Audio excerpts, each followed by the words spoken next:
Putin certainly has had some help, some major help in the public relations department. He's represented by a powerful public relations firm here in Washington that was in part behind that New York Times controversial op-ed article. Brian Todd is taking a closer look into this.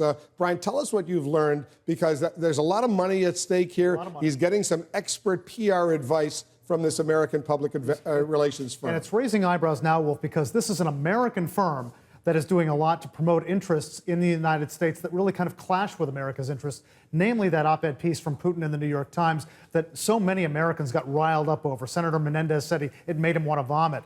But in truth, this PR firm, Ketchum is the name of it, is a global giant. It operates in 70 countries, and it gets a lot of money from entities like the Russian government to promote their interests in the United States. Now, the Ketchum representatives here in Washington and elsewhere have told us that they did help facilitate his column getting into the New York Times. And some watchdog groups are saying, well, maybe they wrote it for him. They say, no, they did not write it for him, that he wrote it, but that they were instrumental in submitting it to the New York Times.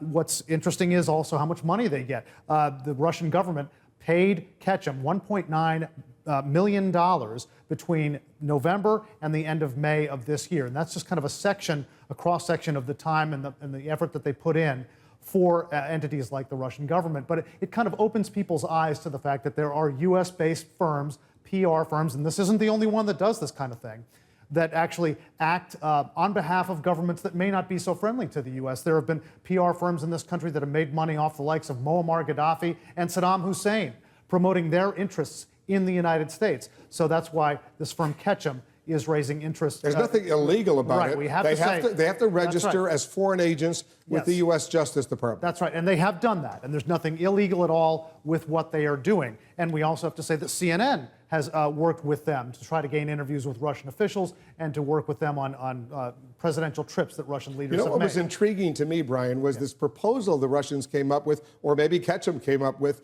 to send a delegation of Russian experts to Congress to brief members of Congress on the Syrian chemicals dispute. Harry Reid, the Senate Majority Leader, rejected that proposal. John Boehner, the Speaker of the House, said he didn't want to meet with these Russian dignitaries who were going to come over. Have you learned anything about that proposal? Well, you know what, we've been pressing officials at Ketchum all day. Was that your idea? Was it your idea for the Russian lawmakers and others to come over here and meet with American lawmakers? We have not gotten an answer from them on that. This is certainly the kind of thing that they would do, that they would, advocate for this, they would push for it, they would make calls.